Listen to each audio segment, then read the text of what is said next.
Welcome to Wake Up with Joni, the podcast where we dig deep into the practices, wisdom, and stories that awaken us to our fullest and truest lives. Today, I have an extraordinary guest, Rhiannon Heins. She is the founder of Intuitive Rebirth, a spiritual guide, and the author of The Keepers of the Light Codes. Rhiannon's work bridges the mystical and the practical, helping people move through transformation, healing, and self-discovery in profound ways. Together, we'll explore intuition, embodiment, and the deep inner rebirth that can change everything. You're not going to want to miss this conversation. So welcome, Rhiannon. Hi, Joni. Thank you so much for having me. Oh, my pleasure. So I always like to ask people, one, what is your focus? What is your passion in life? And how did you come to be the healer that you are? Because I know that's tied together. I think I'm pretty much the mirror of you expressed in a different way, Joni. I'm just here to help people to live their most beautiful life, because this human existence, it can be extremely painful, or it can be miraculously spectacular.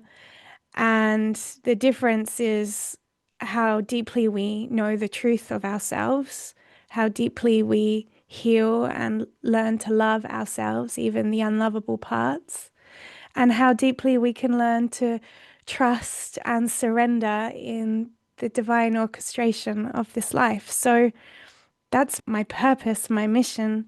But how that expresses or moves through me is I love to write, I love to channel and just drop into a really receptive space where just messages flow through me. And that's how my books came to be.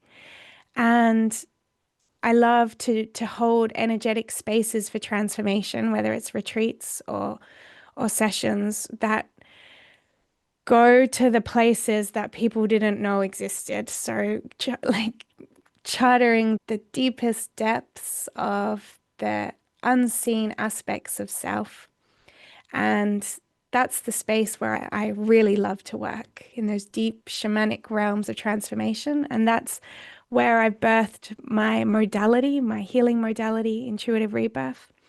I birthed that from that space, and that's a practitioner training. This piece, I think, is critical. And that is, I think you said the sad parts of people, or I forget the exact word that you used, but it could also be called the shadow side, perhaps. Yeah. Yeah, yeah. So could you talk about, before we even get into all the juicy goodness of what you do, h- how important it is for people to embrace that that's one, okay that they have it, and two, a beautiful part of themselves that will facilitate their healing, and three, how to recognize it. Yeah.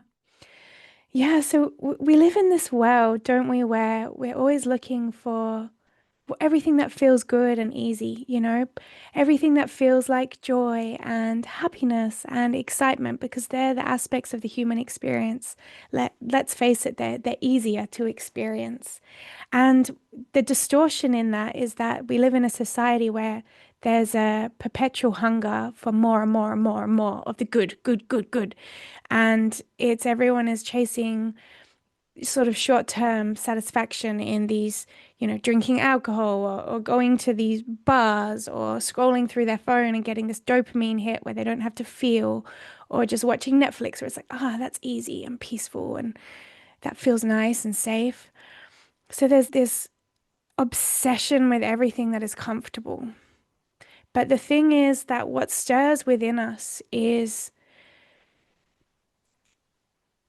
everything that we must feel and experience, as you say, Joni, the shadow, in order for us to feel what is true. And before I spoke about how miraculous life is if we allow it to be so, and that is the truth. But the journey to experience that requires us to feel everything that is untrue within our own being. So these, as you say, these parts are not negative, because these are the parts that when we allow ourselves to go into those layers of untruth, whether they are traumas, whether they are experiences from this lifetime or another, when we allow ourselves to feel and be with without trying to run away from these layers of self that are untrue, then what we do is we shine a light. And in our allowing, we love. And love transforms, quite simply. And then the Mm, space within us opens and transforms. And we become more true and we become more aligned with that vibration of creation where everything is beautiful. The butterflies, the flowers, the sky, the moon, the sun, that is our true essence. And the more we feel and allow everything that's there, the more we align to that true essence and experience a beautiful life. So, shadow work sounds like something scary, but in fact, it's the most beautiful thing that we could ever do because we learn how beautiful we truly are, especially in those spaces that we thought that we were unlovable. mm, Within the allowing, we love is what Yeah, it's almost not quite exactly what you said, but that stuck yeah, out. Within the allowing to see these parts of us, to see, as human beings, when we deny or push down, we create such somatic blockage and pain, and without even knowing. There are people hmm who don't even realize where their reactions and reactiveness, defensiveness comes from. And it's within their body and they don't even consciously know. Is that correct? yeah, absolutely. And we are born with these incredible body vessels, right? These incredible body vessels. And on the physical level, we are like these channels, right? We eat food and then the food comes all the way down and all the way out the bottom. We are these literal channels, but energetically, we are a channel. We are like a hollow bone, right?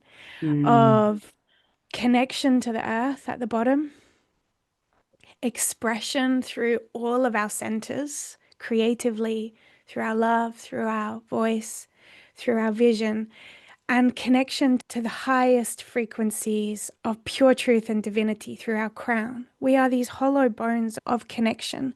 And when we are open and clear as channels, then we get to experience life as these open vessels where we are creatively inspired, we're grounded, and we love our life here on earth. Our hearts are open, we have this free flowing expression, and we're inspired and receiving insights and inspiration from the divine. That's who we are in our truth. That's nothing exclusive to you or I or psychics or healers. That's the human body template. But what happens is we become blocked in these channels, and most of this blockage starts at the throat because our throat is here. Our throat is our purification center. So as we experience contraction, some sort of pain in the moment, if we can keep our throats open and go find a quiet space where we can feel the imprint of whatever's taken place without projecting, and even if that means a roar or a cry or a shake, then we keep our channels open. And the masters of this are children and animals. They are experts. But then we live in a society that says, shh, shh, put your hand up to be spoken to. You're too much for this space. Your voice is too much. Your emotions are too much. Shh, shh, shh. And then we condition ourselves to close. We condition ourselves to not express. And then as these triggering moments that feel awful happen, someone says something that's mean, you feel rejected, you feel hurt. These contractions within our energy body, they just build and build and build. The channel becomes more blocked. And then everything that is our divine body template to feel inspired, creative, connected, and in love, we're not able to experience simply because we just need to feel what we haven't allowed ourselves to feel in the past. what I've noticed, it is difficult, particularly for women in this society, to vocalize, that, to release a breath that has sound to it. And I think that's common. Yes. Yeah, it's extremely common. Yeah. It's extremely common. And women, what we're actually carrying within our bodies, like we are not separate. None of us are separate. And what we are carrying within our bodies and within our collective womb is so painful. Hmm. It's Hmm. so painful because it is the suppression of the divine feminine in a world that is essentially run by the shadow masculine, the unhealed masculine. And within our bodies, there is a grief that is so ancient and so primal that most women haven't accessed. And so the sigh is almost too painful to even go there. Because what if I soften and open? What is there for me to actually feel?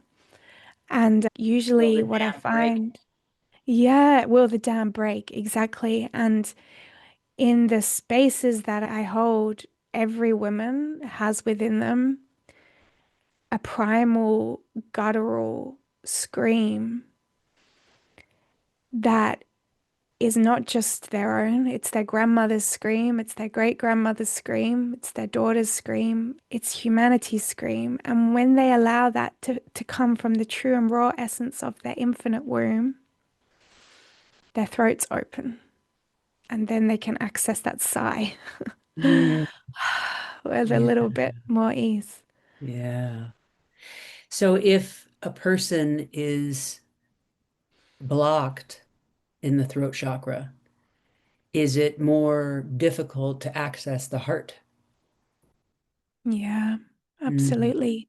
It's more difficult to access everything. mm, Yeah, and a really beautiful way to just if you're listening to this and you can relate to what I'm saying, you're firstly, you're not alone. You're 99% of the population. And ways that you can start to open your mouth and open your throat so that you can feel your heart and feel your body is just to get a bit more weird. Just to get a bit weird? more, yeah, get a bit more weird, right? So go get in the garden where no one can hear you and just talk gibberish to the birds. When you're driving your car and you're alone, just start to making some strange sounds. But yeah, yeah, like that. Just start being weird, right? And then what you're doing is you're teaching yourself to not be so conditioned with your mouth and your expression. I And like then, that. yeah, and then when you come to have emotion, Mhm. then when you go to do that, your body, how does this feeling sound? Oh, it might sound like that. Oh, and then it might, by expressing that, it might allow the tears to flow that need to flow. So step one is like just get a bit more weird. Yes. Now, if you're driving in your car and you're listening to this podcast, feel free to get weird. Get your weird on. They know me. They know that's not hard. But sometimes we need permission, like something we never thought of. Just get weird. What do you mean? Because people are so contained sometimes, and that can be Yeah. very uncomfortable. Although Yeah. being contained, if that's the norm, would be in the comfort zone. We want them outside of the comfort zone. Yeah. Yeah. Absolutely. And especially as women, we are wild. Like we are creator beings. We are divine and we are so expressive. But most of us as little girls, when we were in that free flowing wildness, were told that we were too much. Yep. Yep. So we're terrified of being too much. But that's where our magic lives. That's where our creativity and our power lives. Okay. So to those women out there who have not run, who have denied themselves running with the wolves, or running in their true power, what do you say to them? You are not who you think you are. You are Mm, not who you think you are. Like, you are ancient and you have the magic of the earth pulsing through your body. You have the magic of ancient stone circles and sacred sites from your lineage running through your body. You can speak the language of light of the earth without even trying. You Mm, can give and birth the most exquisite life into being, whether that's a baby, whether that's your art, whether that's your words, whether that's your love. And that is who you are. So, to anyone listening, especially the women listening, just let go. Who cares? Who cares how people receive or perceive you? And what would you do today if you just did exactly what your body felt like doing? How would your day unfold? It all mm, begins there. beautiful. I did not forget the original question, I which did. is, which is, how did you come to do what you do? What was your rebirth? What precipitated your rebirth? Yeah, I was lucky enough to have my awakening very, very early. So my period of going to sleep was short, and it was I was very magical child, very magical even in my early teens. And then I went to high school and wanted to become cool, and I was very academic, so I got a bit confused about my path, and I became an I went to university to do it. Yeah, I became Accounting. yeah, because that's how open and influential we are as teenagers. I really liked my accounting teacher in my final year exams. Mhm, And she gave me a lot of praise. I got really good results. And I was like, well, this must be my path. mhm, I very, very quickly realized that that wasn't my path. It took all of 6 months.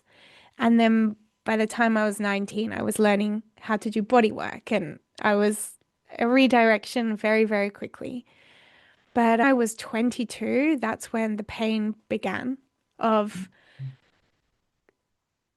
feeling what I had created in my life and how horrible it was. Because I was such a high achiever, I wanted to tick all the boxes as early as I could. So at 22, I had a mortgage, I had a fiance, had two cats. I was really doing it, yeah. really, really doing it. But I was so miserable.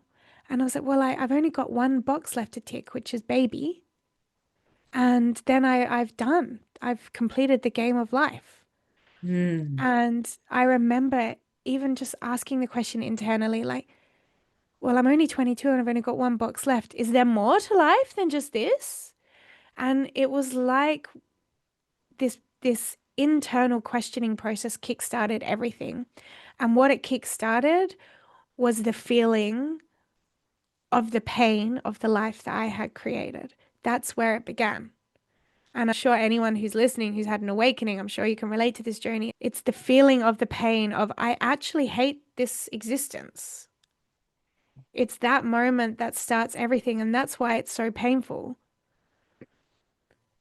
But when you start to recognize, when I started to recognize that this isn't what I want, it was like I tapped into a guidance system that showed me the way. And I just had to start like loosening control, letting go of the reins. From that series of like questioning internally, I started to be shown the way out of my self-constructed prison to mhm, live a beautiful life. And I just started to let go and I started to listen. And that's when I became connected to my intuition. And my intuition really is what's guided my life and brought everything into being. My service, my relationship, my home, all of it is just one. There's no separation. It's just listening and listening and listening. mhm. And I'm sure you can relate to this journey. To me, it's like that's all that matters is Yeah. listening and letting go, listening and letting go. And that's what's brought me to this point in my life. So for me, intuition is literally my higher self or source dropping breadcrumbs, and it's up to me to listen. Hmm. And so, how do people learn to listen? That's a question I get is how do I know it's my intuition? How do I know it's not me making something up? So, how do you define intuition? And how do you recommend people begin to connect? I love that you use the analogy breadcrumbs because I use that term all the time. And everyone is waiting for, the pot of gold. People want to have that pot of gold experience when they close their eyes. They want to have this big mystical experience where they close their eyes and it's like a TV screen there, right? Like this pot of gold that says, go that way. And it doesn't usually present like that. Like it can, and sometimes it has to. But intuition in the moment is, as you say, it's the breadcrumbs. But intuition grows and expands and clarifies through these two pieces. Firstly, gratitude for the Mm, breadcrumb, and mhm, second, trust. Trust in the breadcrumb. mhm. Everyone is getting messages all the time. Our entire reality is just basically this perfect hologram that is there to serve us and give us messages and show us the way. So the whole thing is in itself a message. It's just, are your eyes open? Are you paying attention? Because when you look at the clock and the car and it's 11:11 and you feel that in your body, you feel that's a message, it's because it is. Or when you're having that thought and you get that song come on that you haven't heard in a long time, but it makes you feel a certain way, that is the message. Or when a bird is just like dancing on the window ledge in a way that is just so sweet. You've never seen a bird do this before. That is the message. But most people are looking at the bird on the windowsill and saying, show me a sign, like, show me a sign. Write it So out with it's, your beak. yeah, write it out with your beak. But instead, if we can all, if your listeners can turn their experience of the moment into one of wonder, where you start to see that it's all a sign. So it's going back into the lens of childlike wonder, where we start to see, yes, these signs are all around me. Then what that is gratitude. It's gratitude for the signs that are already there, and they'll start to get stronger and you'll start to notice it more. But then the second piece is trust, and that's the hard bit. Because when your intuition says jump, you gotta jump.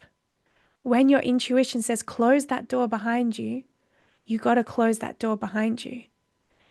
And that's the hard bit, is the trust, because it requires us to trust in what? The unknown, the most terrifying part of the human experience, the unknown. But when you can trust in the unknown, that's when you really say to the universe or to the divine or to Great Spirit, that's when you really say, I'm with you now. I'm walking with you now. Walking with the divine, that's where the miracles come, the beautiful Yes, opportunities. yes. You said something about that the breadcrumbs show us the way. So that what? Or, To a life of pure alignment. A mm, life of pure alignment. If we expand ourselves, our understanding of ourselves beyond this Rhiannon, this Joni, this Sue, this Anne, whoever we are, what are we? Well, we're one, we're oneness, we're all one, we're divine love. But then we're individualized as spirits into these soul aspects. And the soul has a mission, an assignment to come to this dreamscape and to go on the journey of remembering the oneness, the love, the infinite peace that we are. And the soul comes with a mission. And as a baby, we have that mission, we have that knowing because we're just pure divinity as babies. And when we give ourselves over to the mission, to the highest path, and we stop trying to control the outcome, then there is a current, a frequency, an energy, a divine orchestration that gets behind us. And all we need to do is let go of the reins, pay attention, trust, surrender, and have gratitude. And if we let go, that is where we're being taken on the highest fulfillment of our divine mission. And it doesn't have to be something, we don't have to have this divine mission on right up on a pedestal, because the mission is to remember the pure peace, divinity, love that we are. So the divine mission could be to have a beautiful family and to learn how incredible that is and to surrender into that fully. Or the divine mission could be that you're a speaker or a healer, or that you're going to run these incredible retreats or events. Or it could be that you're a gardener and you're going to make these masterpieces, or you're going to bake cakes and they're going to bring so much joy to people. It doesn't matter what the mission is, but it's seated in love. So intuition, these breadcrumbs, are just showing us how to reorientate back to that one beautiful path that is ease, abundance, joy, service, connection. Beautiful, beautiful. So, control and trust. Can you talk about those two things? Yeah, well, like I said before, it's like the scariest part of the human experience is the unknown. The unknown. And actually, so much of spirituality comes from a distorted fear of the unknown. I used to be obsessed with tarot cards, show me my future, show me my future, because I was terrified of the unknown. And then we scramble for, yeah, oracle cards and pendulums, and we want to go see the psychic, and we want to know everything as much as we can about the future because Mhm. we're terrified of the unknown.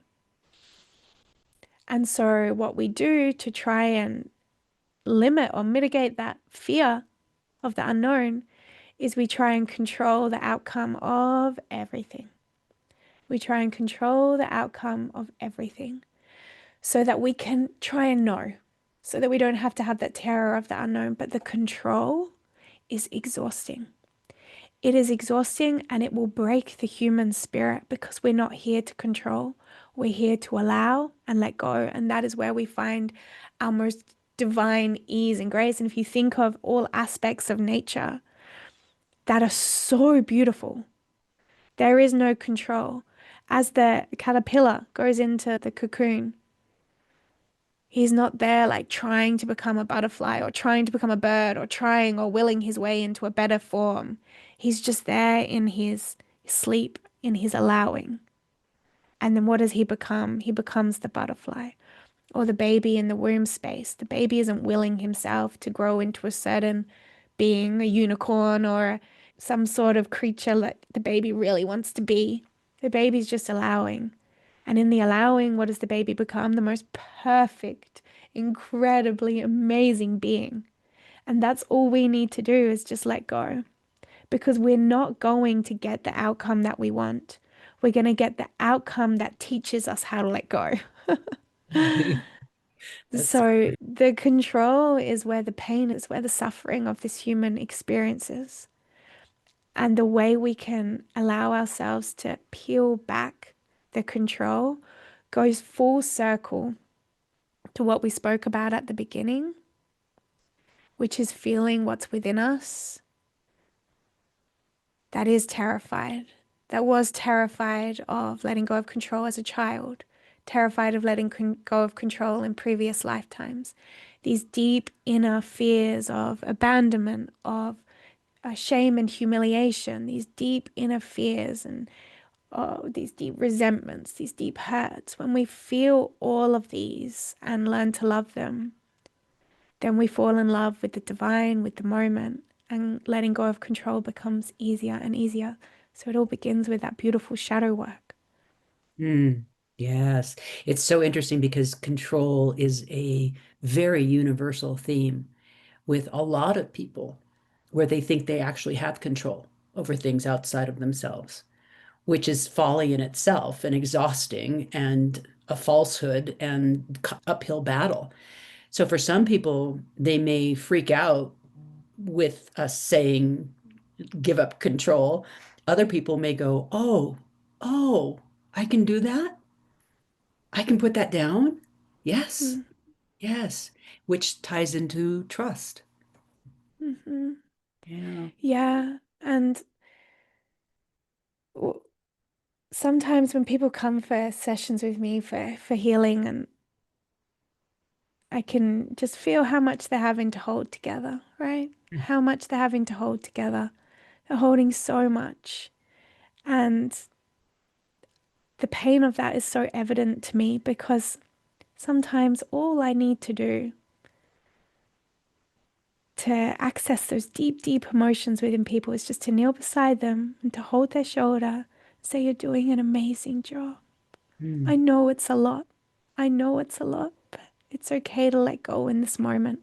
And if I say that, it's like what you described before, that the dam, it really opens the dam and the waters flow just from that beautiful recognition of how much it is to hold everything when we're trying to hold on to control. It's a huge weight. It also ties into the word permission again, that no one needs permission, but sometimes when permission is given, like just putting your hand on a shoulder and saying, "It's okay, my love, it's okay," they can let go. That's the permission right there. Mm. So, for people who are considering rebirth or awakening or next level, or what is the first thing that you would suggest to somebody on now, my audience, a lot of them have already been doing work, but I don't know all the people across the world what their situation is. So let's say they're new to this. Where do they begin? What can they do today to begin their change? Yeah. Well, I would begin no matter where you are on the path, whether you're brand new to this or this is a question that I ask myself now, is if something is feeling like it's holding me back, or, if I perceive that there's something I'm not seeing clearly or something I'm holding on to, then number one is I get in nature, which is very easy for me because I just go outside because I live somewhere very beautiful. But just get in your garden or go sit in the forest or at the beach or wherever is beautiful to you and sit on the earth and breathe here. Put your hand on your chest and see if you can get the sense that you're literally drawing in air through your chest and sending out air from your chest with each breath. And then see if you can expand it all around. So it's not just the front of your chest, but the sides and the back of your heart. So you're breathing like 360 degrees through your heart. And then in that moment, you're not in your mind and you're connected to the truth and you're connected to the divine. And then ask with this prayer, show me where I'm not yet free. Mm. Show me where I'm not yet free. Ask that to your body, ask that to all that is, and then let it go. And you will be shown a healer to go to. You will be, or maybe in that moment, something will come up within your body for you to feel, for you to breathe into, and maybe give it a little sound. Maybe you will be guided to make a decision or to take a leap of faith in your life that brings up the fear of letting go of control, and you just have to go for it. But if you ask that question, show me where I'm not yet free, you will be shown. And in the revealing, the energy will be transformed. I love that. I have to tell you, I asked my question the way I phrase that for me, and it happens every couple of years. It's what's next?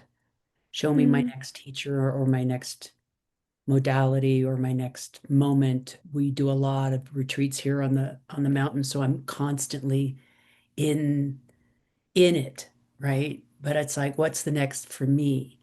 And I decided to do a silent retreat 2 weeks ago. My guy went to Chicago and I was by myself and I put all my devices away. And I have to tell on myself, I did not do a very good job.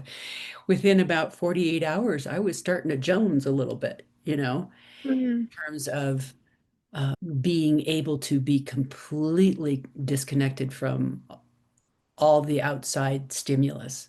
I did a great job in many ways, but I ended up watching football around the third night. It it wasn't a horror movie. It wasn't anything. It was just like this innocuous thing. But something you said in the beginning made me think about that.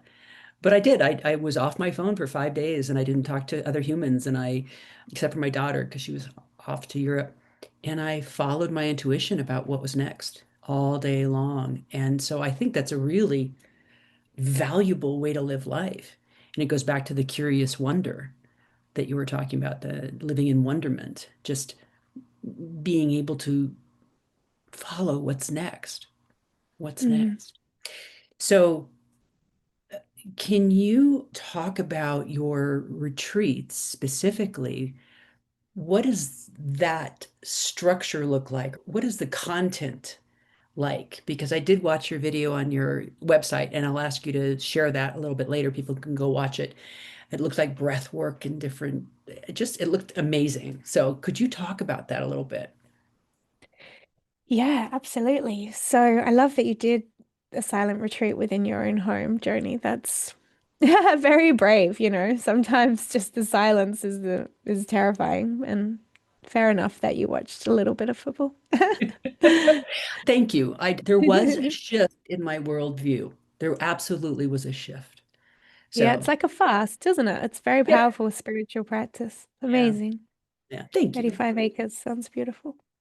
So, yeah, with the retreats that I ran a lot of retreats last year and the year before, retreat after retreat after retreat, and all of them were practitioner trainings for Intuitive Rebirth. And this year I brought everything into an online format, but I'm still doing weekend immersive retreats that aren't the practitioner training. But what you're seeing in the videos, like if anyone goes to the site, you'll see that it's very deep.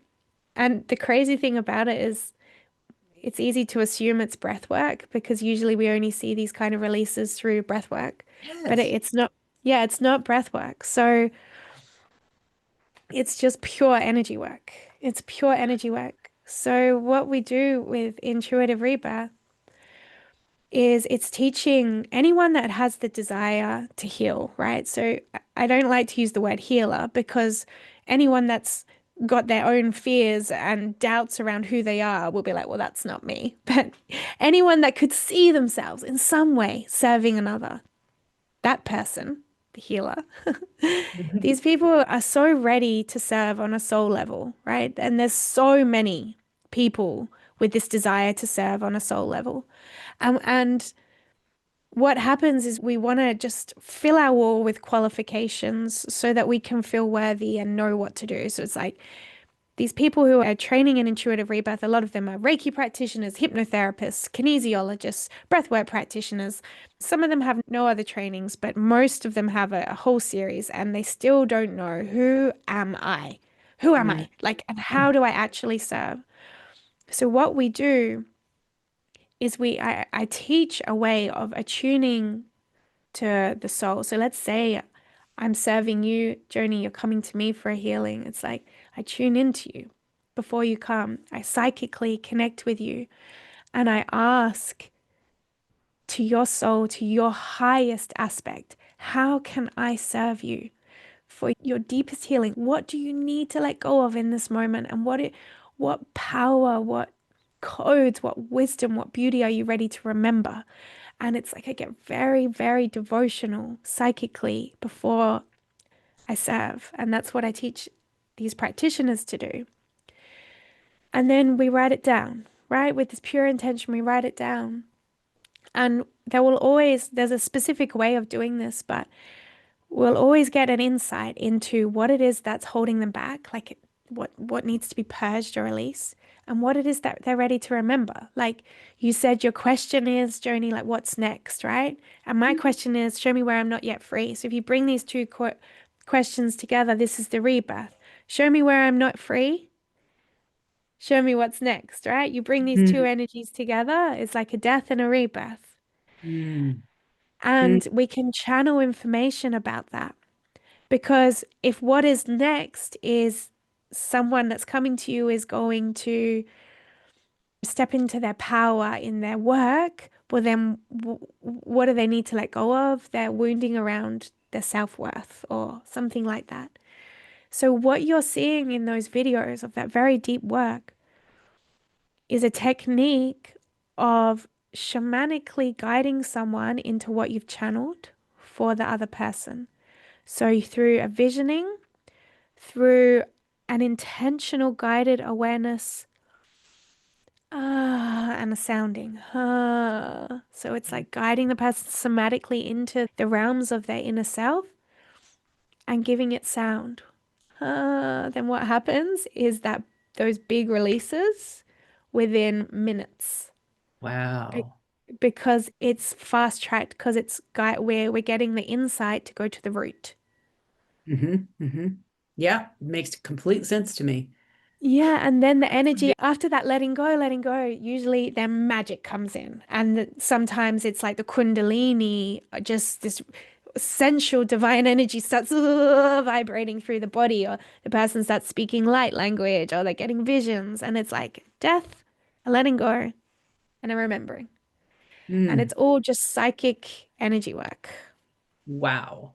Fascinating. The death and rebirth. I love the way you match the two because there has to be a death to have the awakening or the birth or the what's next. There has to be a death of the old. So it makes complete sense. Beautifully done. So can you tell me a little bit? I'm fascinated. The shamanic work, is this, what is the lineage of the shamanic work that you do? Is it Aboriginal? Is it Peruvian? Where did you learn all this yummy stuff? I learned it in here. Everything that I learned, I have never had a human teacher. I've never, Wow. yeah, I've never had a human teacher. So every single thing that I've learned has come from my own psychic connection.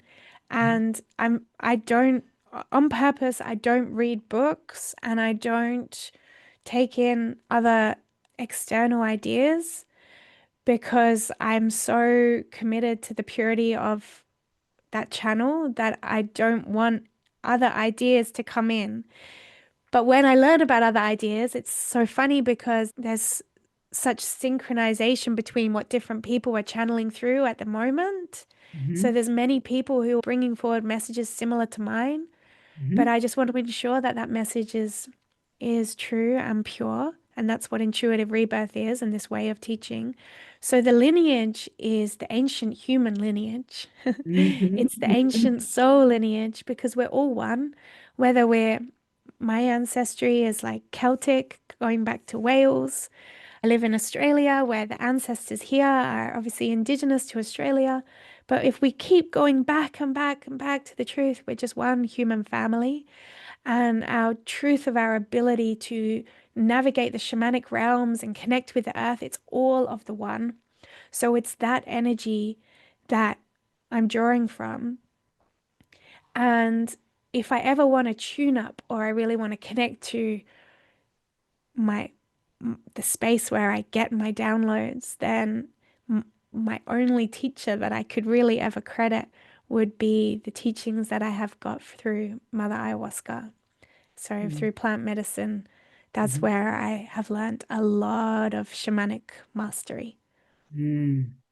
It's interesting because what you say is absolutely true, which is we are all one. It's all Munai. It's all unconditional love. It is what you are channeling, what you are teaching, what you are sharing resonates because it's aligned in truth. It's aligned in the flow. So I don't need it to be named anything. I'm just a curious George. So I like to study things and learn things. So that was my curiosity. But I think the separation of, say, religions and titles and power and all the things that those are the things that need to die so we can have what's next. Yeah. So let's talk a little bit about what is your view for the rebirth of humanity, for the collective? Oh, you give me goosebumps with your question, Joni. Mm. Um, so yeah, like what you just described about everything that needs to die on this earth, like the control and the need to fit into frameworks and boxes. I feel that as spiritually, this has kind of served us up until a point. You know, the Piscean age has ended and we're moving into this Aquarian age. And we really needed the gurus.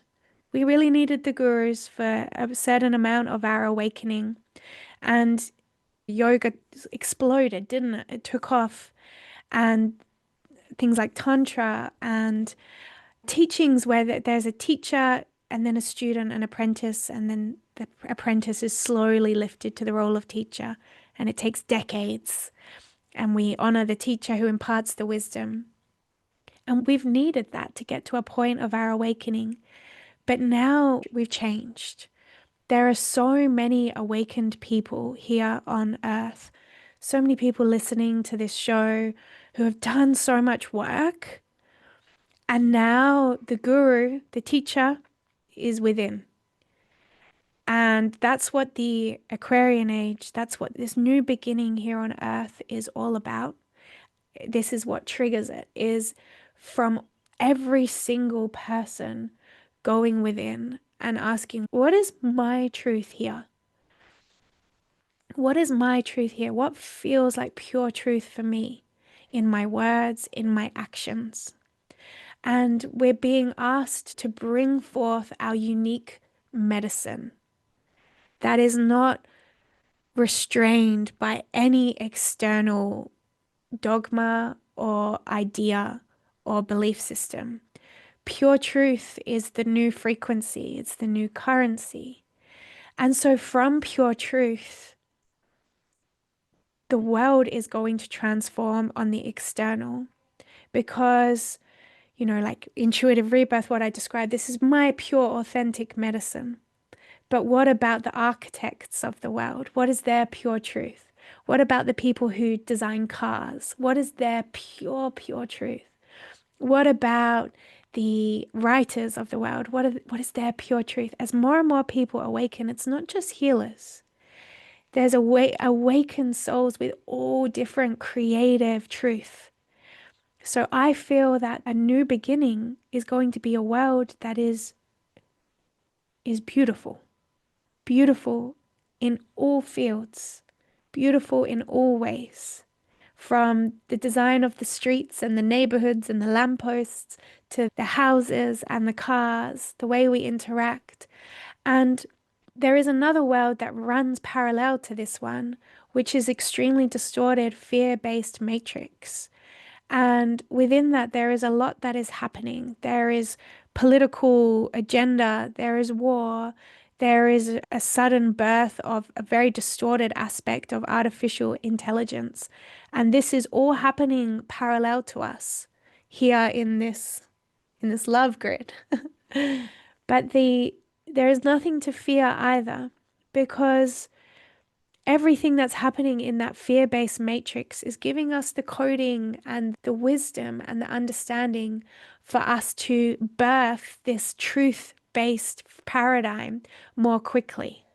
So we are going to draw from aspects of what's happening in the fear grid, like some aspects of AI, some aspects of politics, some aspects of tech.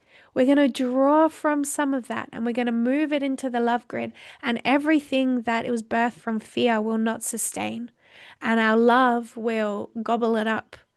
So what I see for a new paradigm is every single fear that we have within us and all around us being brought up to the surface so that we can learn to love it. And then in time, I see a paradigm of pure beauty and pure love that we live within. Beautiful. Thank you. Thank you so much. The purity and the sweetness of your energy is much needed on planet Earth. So I'm really happy to have had this conversation and to be able to share you and your vision and your healing. And I would love, if you would, to let us know what's coming up and where they can find you. And then I have one more question after that. Thanks, Joni. That's really beautiful reflection, and I really appreciate everything that you're creating here as well, and just the opportunity to come onto your beautiful show and have this conversation. So I just want to honor you as well for the effort and your dedication to creating this space, because it's very powerful. Thank you. In terms of what I have coming up in in live events right now. I have nothing. Everything is coming back to this online world because I want to just really bring this medicine to everyone in the world who can't necessarily make the retreat. So Mhm. if you resonate with what I'm sharing about intuitive rebirth, there is an online practitioner training.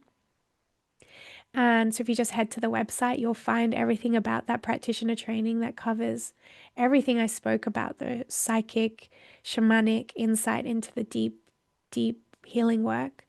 And if you use the code community at the checkout, there's 10% off of the practitioner training. So the code is community. Thank you. And if you want to read one of my books, the most recent one is called The Intuitive Rebirth.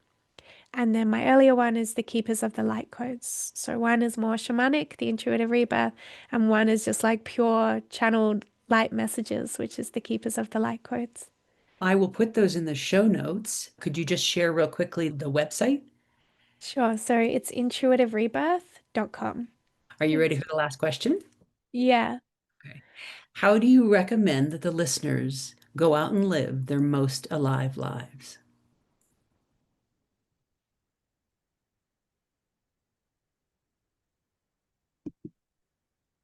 I would really, really encourage your listeners to reacquaint themselves with the aliveness of this moment.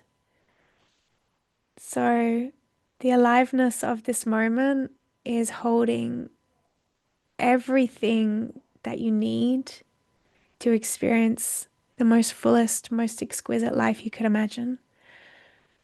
So, fall in love with the aliveness of the moment. And how can you do that? Go for the slowest walk you could ever go for through nature. And feel each and every footstep and feel the crunching of the leaves beneath your feet and feel every sense. Feel the subtlety of the wind. Breathe through your heart. Feel the little rays of sun as they come from between the trees.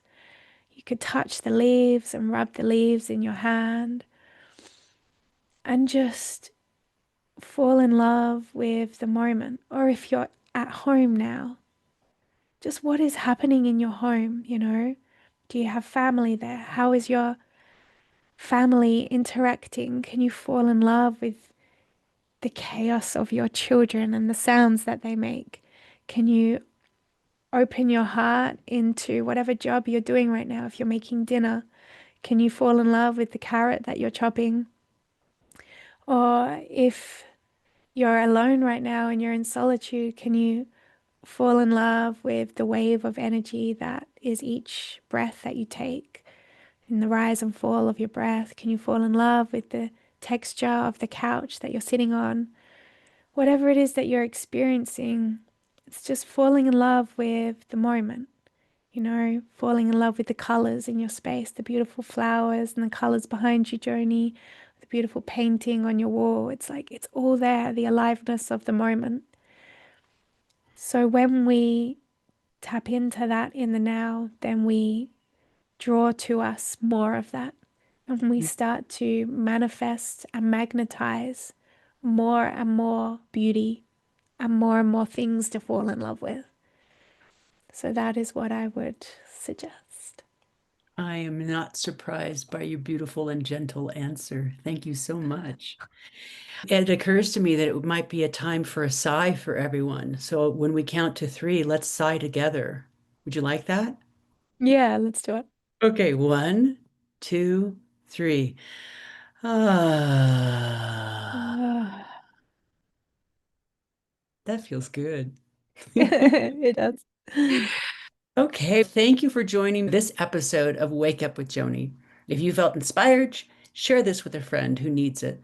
Leave us a review and make sure you subscribe so you never miss a conversation that awakens your spirit. And remember, if you're ready to go deeper into your own transformation, you can go to Rhiannon's website or you can work with me directly through my coaching programs or explore my book, Stop, Look, Choose Your Journey to Peace and Freedom.